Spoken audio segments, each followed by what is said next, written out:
Okay, look, we'll start now. There are a couple of things that are useful. As teachers, when we get near the end of a course, we start to think who we have to thank. And in this case, we've got, who do we have to thank? Jody. Yeah, and who's... No, I'm beyond that. Yeah. So there are a few people. You look around your site, and all those people who supported the course in various ways need a thank you. And there are lots of ways to do it. We often call them in. There are a couple of good thank you songs, and I teach these in all cultures, and people learn them in English. Now, this one's really, I'm just listening. Is thank you very much, thank you very, very much, thank you very, very, very, very much. Thank you very much, thank you very, very much, thank you very, very, very, very much. And we can go on as long as we like till we've learned it. Thank you very much, thank you very, very much, thank you very, very, very, very much. Thank you very much, thank you very, very much, thank you very, very, very, very much. Okay, so if one of you can take responsibility tomorrow for our necessary thank yous to people who have been helpful. And another one is, it's a thank you song. Bravo, bravo, bravissimo, oh, bravo, bravo, jolly well done. Bravo, bravo, bravissimo, bravo, bravo, jolly well done. Bravo, bravo, bravissimo, bravo, bravo, jolly well done. Bravo, bravo, bravissimo, bravo, bravo, jolly well done. Brenna thinks this is very funny. Has anyone got a more funky one? Yes. Go on now. There's one specific to the caterers. Oh, good. It's a 90s bubblegum pop thank you song. Written in 2022. Yeah. So it goes, thank you, love and gratitude. Okay, your turn, ready? 1, 2, 3, 4. Thank you, love and gratitude. Woo!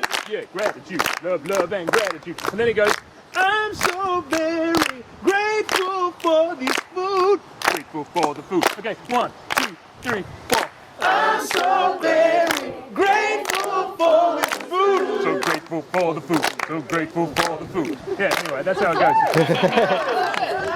Yeah. Has everyone got it? Yes. Tomorrow, which you want, generational gaps there a bit, but that's one of our final sort of things that goes on our list of teachers' jobs. Another one that you can use a lot and people love, and it's a bit of an energizer, and you all know it, it's just this. Sing it in your own language. Go, head, shoulders, knees and toes, come on. Head, shoulders, knees and toes, and eyes and ears and mouth and nose.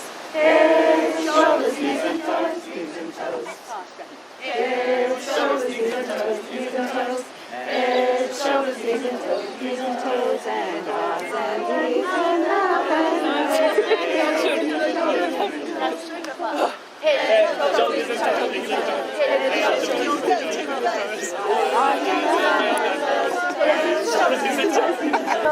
People love this in other countries. They just love it. They sing it in their own language. That's right. Okay. All right. Over to you, Brenna. Isn't it? Yes. Good. Expertly done, Justin. The wind's trying to join in, so everybody should speak up. Yeah. Okay. Question? Oh, I was waiting for this bit. All right, last one. She's ahead. We'll drag it out like that. I like micro-teaching. I like micro-teaching. Micro-teaching with someone else is going to be fun. Micro-teaching with someone else is going to be fun. Micro-teaching helps me to build my confidence. Micro-teaching helps me to build my confidence. Micro-teaching is awesome. Micro-teaching is awesome. So today, co-teaching, half an hour per pair. We're focusing on, you can ask someone to look out for your tics and habits if you would like to. We're using tools, we're using methods, we're using questioning, putting into play everything that we've learned in this course.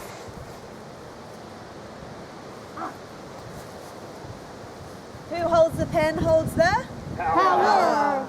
Outsourcing the power to others. talking 30% or less. Any questions? Can we pass? Instead of ban the stand, can we make it something more like stay on the same level as each other? Sure. Because sometimes we're standing.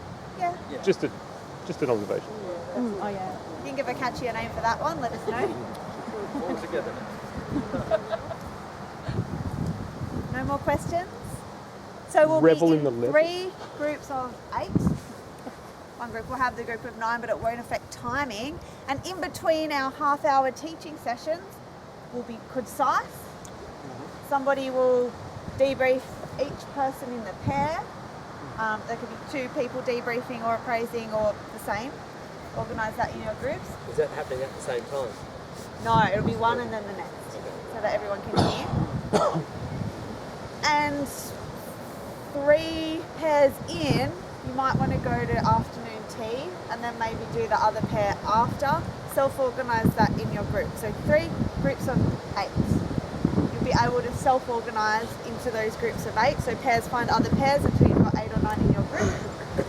And we'll meet back here or in the barn at around 4 o'clock. So that's pretty tight changeovers. That's including your afternoon tea. Any questions? So meeting here if it's sunny and in the barn if it's raining. Let's do it that way. It's raining in the barn, here if it's sunny. At about 4. We'll see what people's needs are. Okay.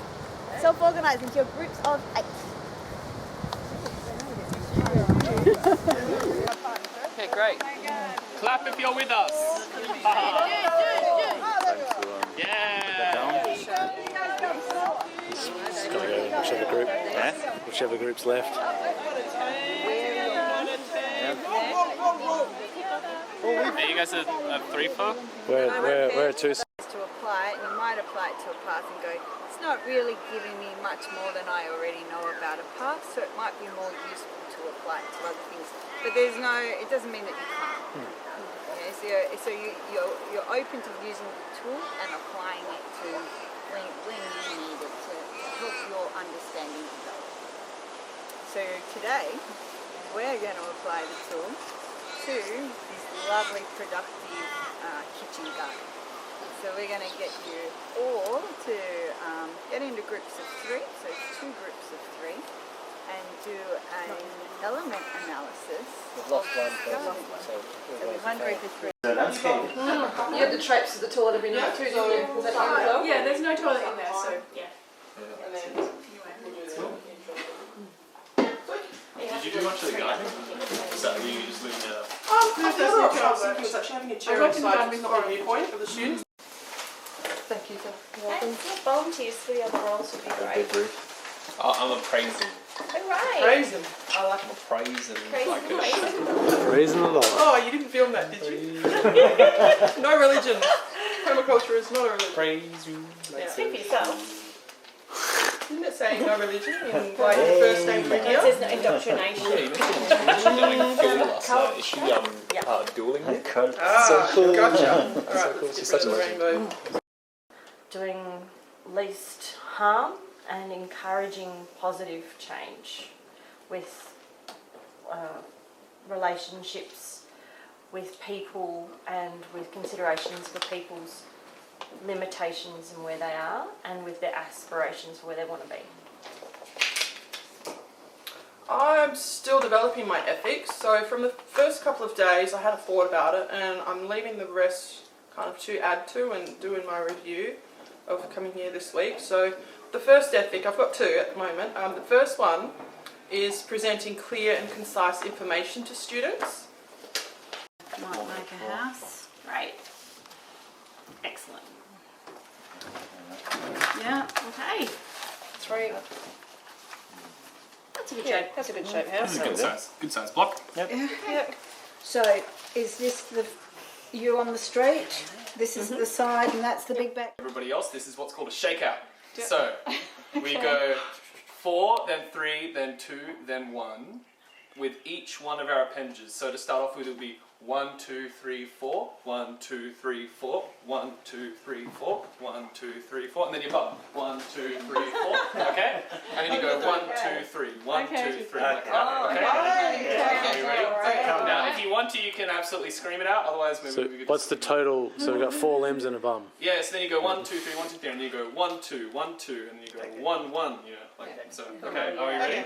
Yep. All right. Let's go. 1, 2, 3, 4. 1, 2, 3, 4. 1, 2, 3, 4. 1, 2, 3, 4. 1, 2, 3, 4. 1, 2, 3. 1, 2, 3. 1, 2, 3. 1, 2, 3. 1, 2, 3. 1, 2, 1, 2, 1, 2, 1, 2, 1, 2, 1, 1, 1, 1.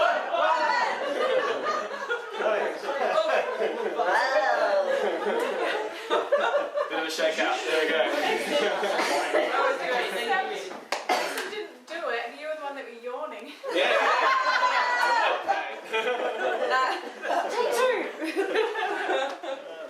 In our society, as well as we've been defining a bioregion. So, just to start off with, we have a sort of idea now of how bioregions are where we live and what was there already. The social structures is what we've imposed on it, and that the formal and non-formal economies are a part of our lives to a greater or lesser extent. Before we get into the nitty-gritty... My concept of bioregion is that the bioregion is a unit of sustainability in the full sense of the word. So if you're at home and you're trying to become sustainable, you can't.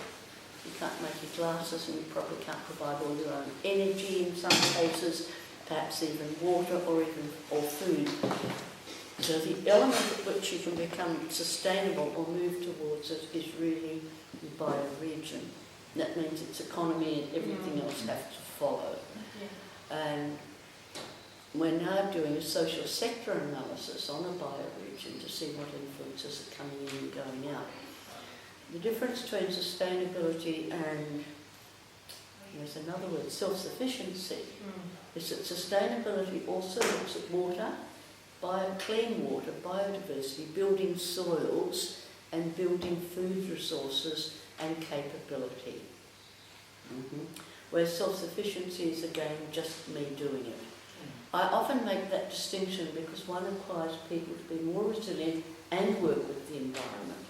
So you need those two things. That was just a thought I had about that. Do you mean bioregion that you close the loop on it so that, or as best you can? As best you can. And we've seen through COVID how enormously vulnerable we are because the truck drivers all got sick. And if we got something worse that took all those people out and had to be buried, well, I would have gone too, but then we are actually depleted. Then we saw how COVID took out the fruit and vegetable pickers, at least in New South Wales, so the crops didn't get picked. Now we're seeing the floods remove all the summer crops. So if people were working in their bioregion, some would go, but not all. If they WA we had the train line cut, road cut, so things that we relied on from the eastern states didn't get here for quite a long time. Also protected us, right? Yes. The arguments for building a bioregional, more sustainable, self-sufficient model is that the evidence now is that this is going to come back again and we're going to need it. So it's not so much a lovely option as one that we need to put in place fairly early. Ollie, you've become a bit of an expert in this. If you'd like to discuss it, go for it. I'm aware I'm now encroaching on your time, so I'll keep it short. I'm wondering about, because I love the concept of bioregions, and I always thought more of that bioregions would work together to support different surpluses. So like a bioregion on the south coast of Western Australia isn't a large grain producing area, but there's a lot of cows. So we could be, whereas Kojana, which is sort of a drier wheat belt kind of a region, I feel like it's got its own bioregion and it's more of a wheat producing specialty, and we're more of a fish and cow producing specialty, and that we would then engage in structures that would cooperate. So then I've often seen the whole Lunar district as kind of esperance to Geraldton as a larger unit, but I always thought of the bioregion of being more like topography, climate influence, etc. Well, if you take that example far enough, then we supply Iraq and China with wheat, and Ukraine supplies Africa with wheat. It gets into that travel, trade, move stuff thing. This is more about localising the needs, the absolute functional needs where you can. For example, planting a whole lot more perhaps acorns, or planting a whole lot more nuts to get nut flour, or growing more potatoes instead of rice, to substitute for the fact that those things could easily and quickly come under threat. In the drought we went from 22 million tonnes of rice to 2 million, and that created all sorts of problems too. So the reliability isn't there that because there are cows here it will always be so, nor that the distribution lines can work. So where possible, trying to fill up that bioregional stuff as much as you can. People say often culture, only culture, seeds, music and song should really travel much. You cannot close an area off, that would be utterly ridiculous. So there's only such a thing as a nested ecosystem. So you really go, we do want to have grains, what's the best we can do with grains in what we've got, and how can we increase our grain supply? And the other thing is to start putting in things such as potatoes and stuff in the area where there are cows. When the next drought hits, there may be no grain. Yeah, so diversity for more stability. Building in stability, building in risk management. So that's a bit of feeling about bioregion. I'd love you to continue the discussion. This isn't absolute. And then I think we did soils, is that right? Yeah. So in soils I wondered about the class, because a question was asked several times about Roundup. The fact we need to know is so far, nearly finished, Roundup interferes with protein synthesis. The evidence is out, Roundup kills plants. So it's not particularly a fertiliser or even an insecticide. It kills plants. As such, you know, everyone uses it to do their inches and run around with Roundup. It also migrates into waterways. How serious that interference with protein synthesis is, we don't know, but it certainly does in plants and may in humans. So there could be something like asbestosis breeding into the future, apart from all the reasons of the whole chemical industry managed by a few companies. That's just one thing. Another thing that came up, your dad using NPK and found it was pretty good. When you get phosphorus and put it in the soil, what percentage is actually soluble? If you put 100 kg on a small Sorry, it's only small amount. 10%. So what happens to the rest? It Stays there, and then you get acid phosphate. So that's one thing. The other thing is when you dissolve your fertiliser in water, what does it come out like? Salt. It's salt, isn't it? So think of your worms, your nematodes, your bacteria, your viruses. What's their skin? Porous or What's going to happen when salt hits it? osmotic pressure. So it actually is a killer. It's an insecticide in a way because it's nature on the exodermis or whatever it is of these things. This gives you some way to talk to people. And your question, Steph, several times is about tractors. And it's not always about tractors, it's about ploughing. Yeah, that's right. And that's what I was trying to allude to, that the tractor might. I did explain that. It was that, and you did touch on the fact that the tractor might pull the plough and the plough was the issue. Okay. So you were all perfect about what ploughing does. On the other hand, you may have to use tractors, and then if you can work with tractors, you can cause those, if you're working on contour, to become swales and work quite effectively for you on your ground to hold and spread water. So you've got that sort of option. And there were just a few things there. The other thing about soils is saying, how do you get this? How do you get from this to what we saw in the compost there? And that is the question for soil organisms really, because how do plants effectively get nutrition, and what is the product? It's from something called humic acid. The end product of composting, we don't distinguish between raw compost, the skin, and the final product that you pulled out and smelled delicious, we call it compost. In effect, the final product is humic acid. And humic acid is built like claws. It's a long tail of carbon acid, hooks on water, hooks on that element, hooks on the nutrient, hooks on a bit of nitrogen, phosphorus, and from there the plant removes it in water. And you need all those organisms, all the nematodes, all the fungi, all the bacteria, to get this bit of compost skin that you throw away to become humic acid, that long chain acid that the plants can work with.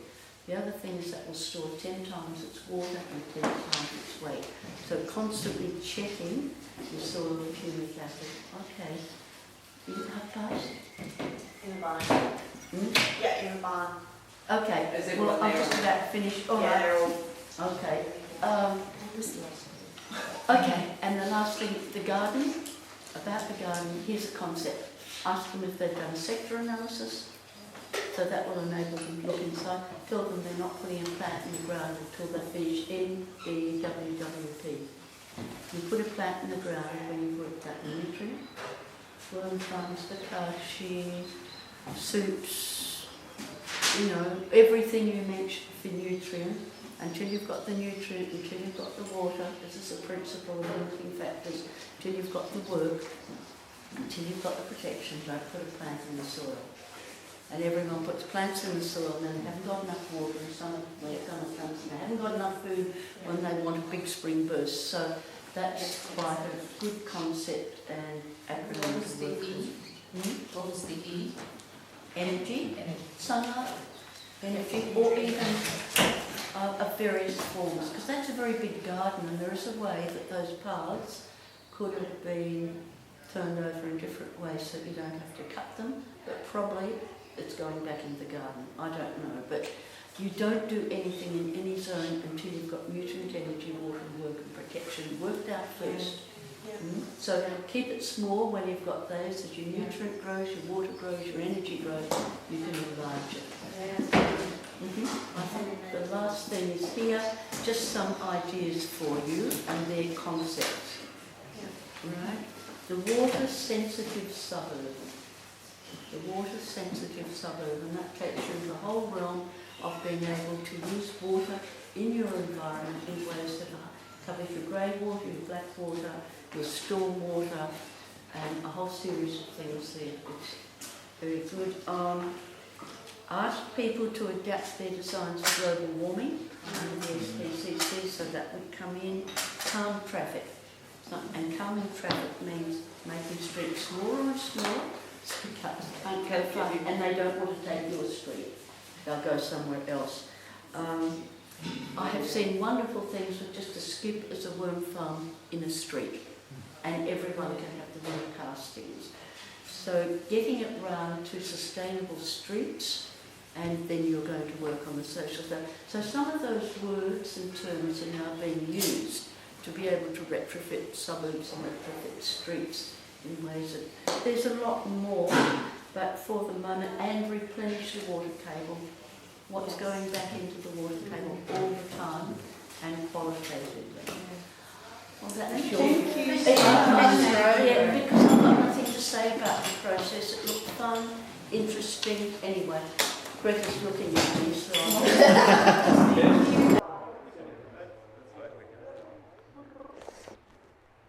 So here we are again. Do you feel we've been here before? Something familiar about it? First time I was here was an olive crusher here and an olive press here.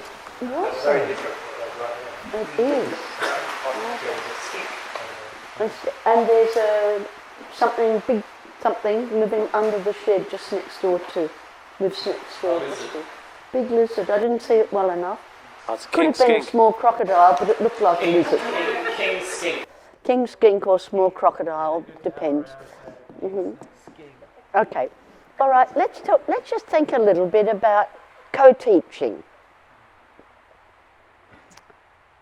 Let's just do a bit of a debrief. So what's the hardest thing about co-teaching? Just a few of you can answer. We won't go through the endless business of everyone speak. Someone who feels like talking, who hasn't talked. What was the hardest thing about co-teaching?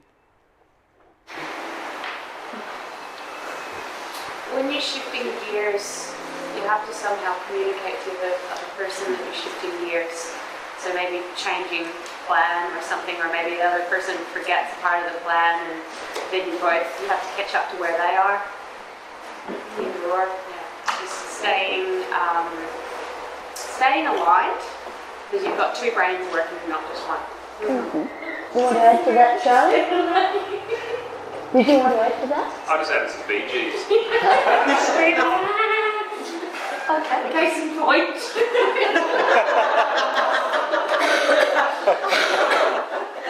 It's also the best part. Someone else, what was hard? Great agreement easily on content, but just getting really good at that flow backwards and forwards between us, and just thinking that through beforehand more and more. Like, it's a bit more experience on doing that. Get your transitions right. Yeah. Someone else over here? What's hard? Doesn't have to be impossible, just a bit hard. Bit of stress in it. Time management. Which? Time management. Time management. You are now a permaculture teacher when you say that. Graduating to the most important issue we're all preoccupied with. Anyone else like to comment? Something that's a little bit stressy? I find it was kind of a little bit harder to keep the whole group, being a larger group, taking the whole group and guiding them directly, that I'd easily get distracted a bit more than the smaller groups. So. And there can be a little bit of like, oh, who's going to tell them to shut up between you and the co-teacher? Yeah. Like, no, you do it. So what's the best part? Co-teaching. I like being able to work really well together. Someone else? Feeling supported, like you're not there by yourself, and trusting them. Increased feeling of satisfaction, like group work, more satisfying. Oh, we did that together. Than just me by myself. You get someone to high five. Yeah. Having yes and moments. You got to bounce off each other. Seeing people thrive, like that's really lovely. Good to work together. Yeah, I went into it feeling really nervous at the idea of co-teaching, but then just finding that it was probably the best thing for me to have that support, have that other person, and yeah, it's work. Just made it more relaxing for me actually. Two wells of knowledge and experience and ideas to draw on instead of one. It's twice the resources to offer. Having two sets of hands.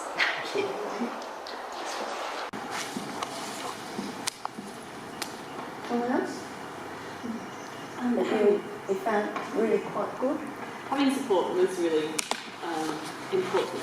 Understanding and not judging and sort of letting each other find our own patterns together that work and reflect each other. Having a bit of attention. Confidence. Confidence. More confidence. Goes hand in hand with that, slightly off the attention of one solid person, stretch between the two, so the attention shared, which is a bit less confronting. I don't think Brenna and Greta and I have ever asked each other these questions. I don't know if they'd even be worth putting it out there publicly.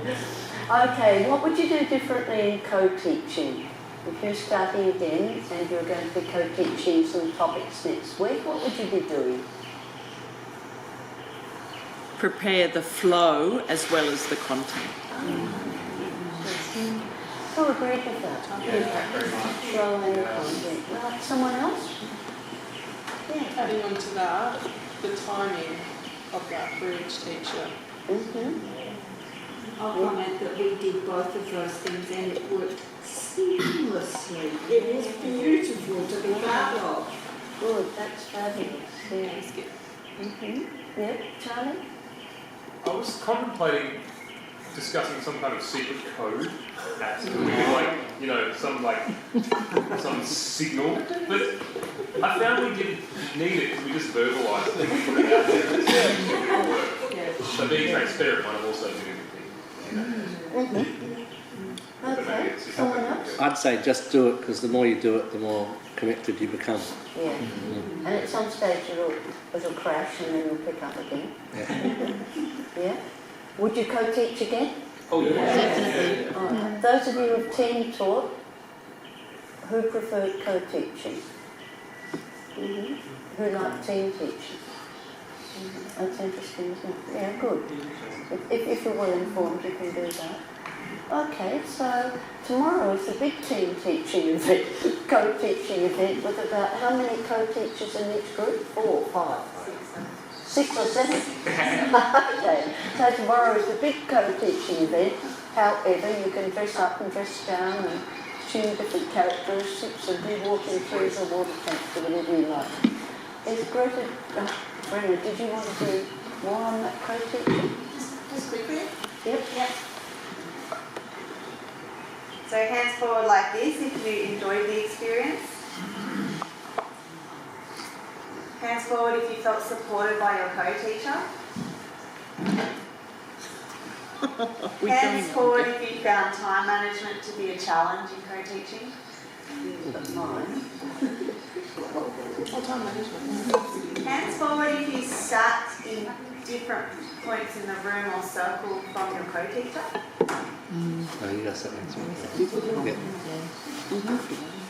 Hands forward if you supported your co-teacher.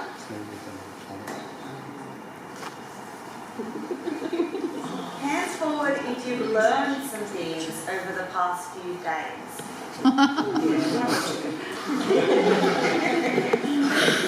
Hands forward if you're feeling more confident than the day you arrived here.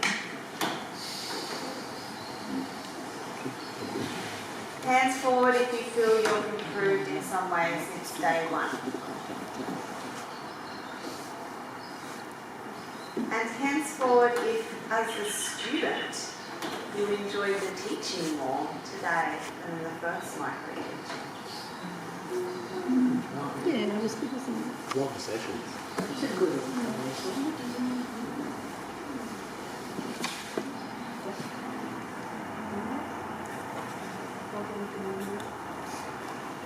Anything to add, Greta?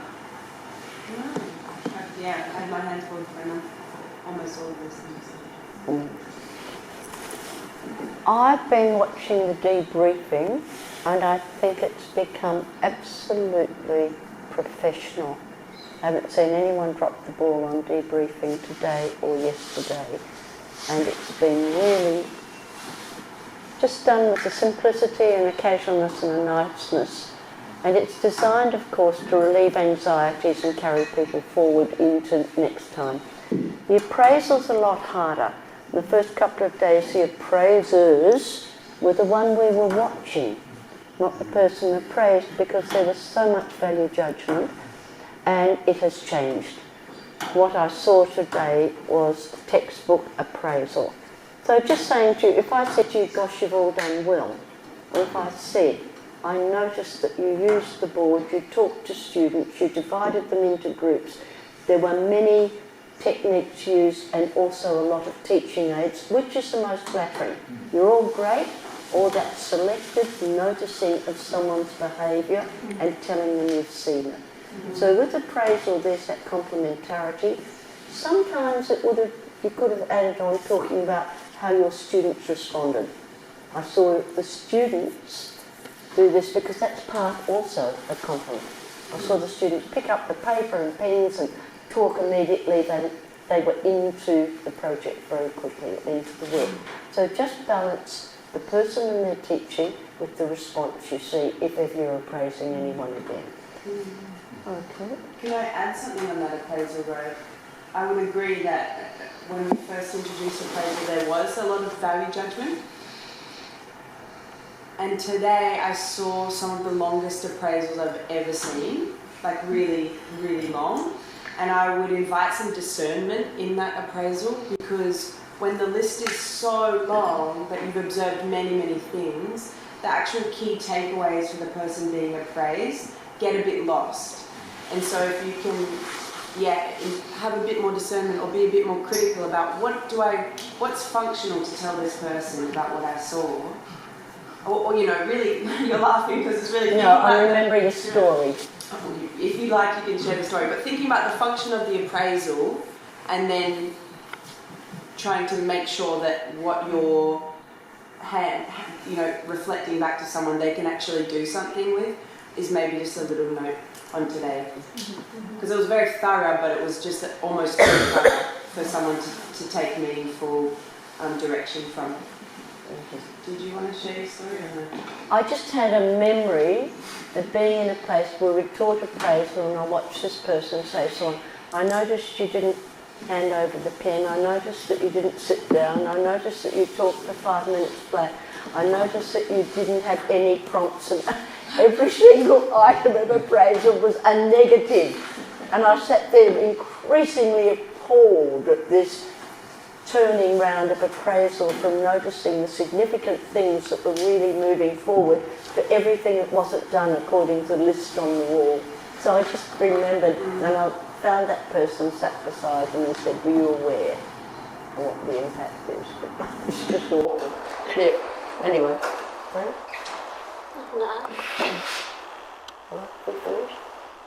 Yeah, who's got questions about tomorrow or this evening?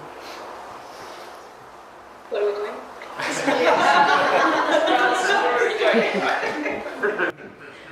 So tomorrow each group will have half an hour to present their PDC,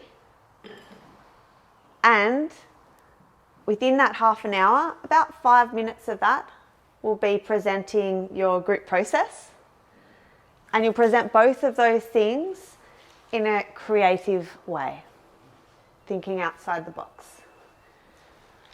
We'll take the first 2 sessions to do this. We'll have a break sometime after the second or third group's gone.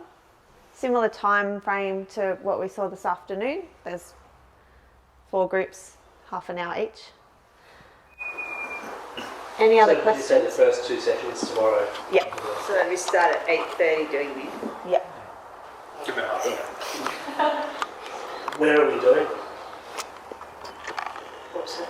Where are we doing it? Would you like to do it in here? Because it's quite a nice space, would you do? I'd have trouble sitting on the floor for that. But we could bring chairs in. Yeah. Just to clarify with the presentation tomorrow, do we need to make sure that every PDC topic that we're choosing to do is run through in order in some creative fashion, or is it a vibe, or is it, do we need to show which topics in which order we've done it over that period? Does that make sense? Yeah, we'd like to hear topics and we'd like to get an understanding of where they sit in the PDC. Yeah. So, yes. In a way, you should be able to justify it. Yes. You won't be saying all the time we put this here because, but at times you will. We thought it's really important to bring this up to here or put that there or have these flow, so that will come into what you were doing, regardless of how you present the whole play of it, so to speak. So the aim is that the viewer gains an understanding of what your PDC, what makes it unique, what makes it special and interesting. If you can give yourselves a name, or have you done that? Yeah. All right.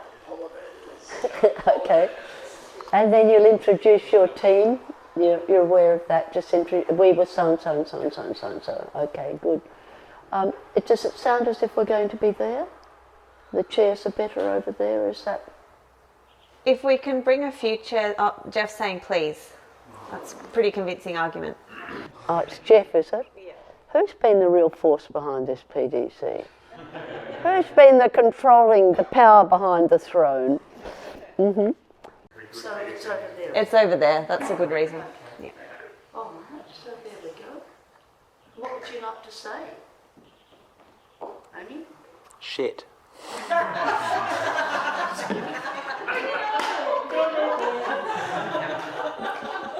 the program tomorrow will be the presentations. You learn about your roles and responsibilities as a permaculture teacher, your ability to give certificates. We talk a little bit about whether you charge for courses, short, long courses. What else do we discuss? So we've got the first 2 sessions micro teaching. Session number 3 is what Ro's listing off, kind of last day stuff, afternoon tea time, and then it's free time for the 4th session leading into No Talent Show in the evening around dinner time. Should you do that as a cabaret? Set up tables and have people sitting. Dinner and Quite show. fun. Dinner and show. Dancing boys. I'll get my collar and cups. Girls, it's very one-sided. We have to do evaluation. So an evaluation of your own learning, we'll bring back and have a look at the cards you wrote in the beginning. We'll look at the course outcomes, and you can evaluate us as well as yourselves. So there's quite a lot to do on the last day of the course. Can I just confirm that there is morning circle leading into session 1? We'll do a morning. When was the gratitude element?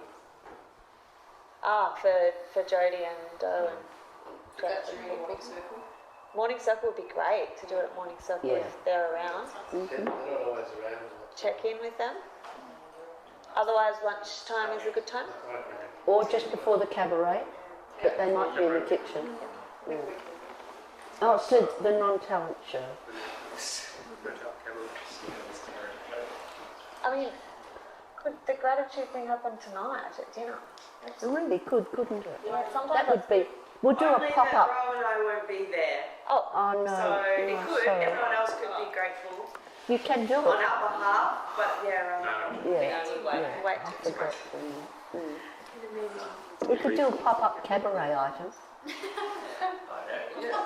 Debrief from the talent show. I mean non-talent show item. On the no talent show, like what it is. Okay, sure. We've got a question about the No Talent Show. What is it, Ro? Give your spiel. The event of the decade. Yes, it's the one in which is a world premiere. Not only that, it will never be repeated again across the world in quite that same combination of people and place. It is usually highly diverse and highly imaginative, often ridiculous, sometimes tearful and unpredictable. And you can dress up, you can undress. I've never had much of that, but it could happen. And it is really for you to think, I'd like to give this back to the groups. We usually have a couple of MCs, and they get a bit of a list of the order you'd like to go, because if you're doing a comedy act, you mightn't want to do your very moving poem or song directly. If you're teaching a dance, you might like it to go before or after something else. It's completely, we just need a bit of a list so that you come in at the right place for the timing. If anyone doesn't have an idea for the No Talent Show and would like to collaborate, I'm looking for some people to join me. As am I. Please come and see me if you have an idea. And I won't embarrass you. Want to do it? Cross. If you're up. Did you have something? You might regret that. I was just going to ask something that just got answered, so I might Do we have an idea if children will be present? Because Sarah would remember my very kid-friendly Permy stand-up routine. I've prepared a very not kid-friendly one. Okay. Pretty dancing boys. So maybe. Has anyone invited somebody tears they want to I'll have both ready. The families are No time. I'll have both ready. one kid, at least. Yeah, I'll have both ready. Yeah, I don't know.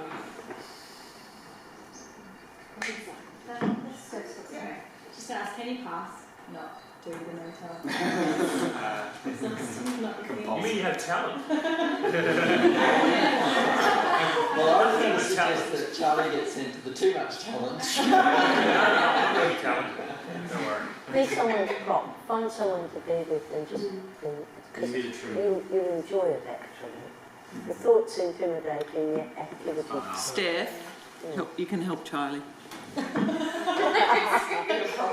Okay. He always needs a prop. Alright. I need a birdie.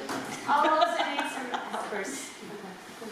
I think the only thing is that as teachers we have to be really comfortable to laugh about ourselves in front of a group of people. And I think that the No Talent Show in this course in particular is quite important. That's why there's no class. Look, we've gone at it. This isn't your comfort zone and you've been going all week. That might just be the Yeah, if that's the absolute last straw for you, it's totally fine. But if you'd like to take up the challenge of being a prop, if you're not feeling it, then that's it. Questions? Okay, before we go into finishing off our group presentations for tomorrow, I'd invite everybody to please stand up. Oh God. You and me this week. And tight circle in the centre. Stop it getting up.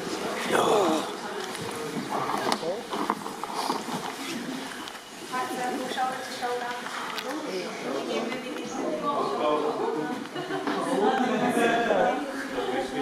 Sharpen the circle.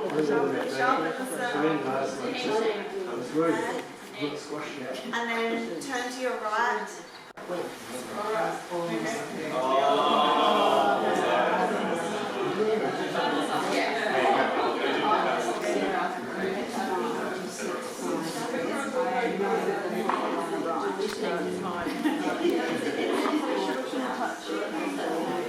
How about you, Mandy?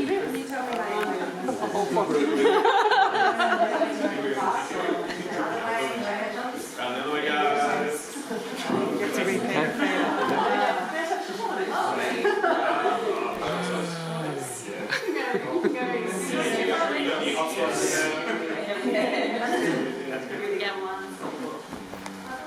How's that doing?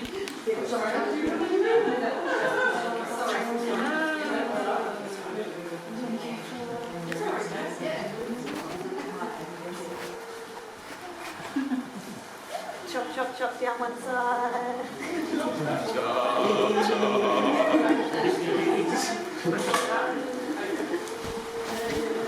All right, sprinkles on the shoulders.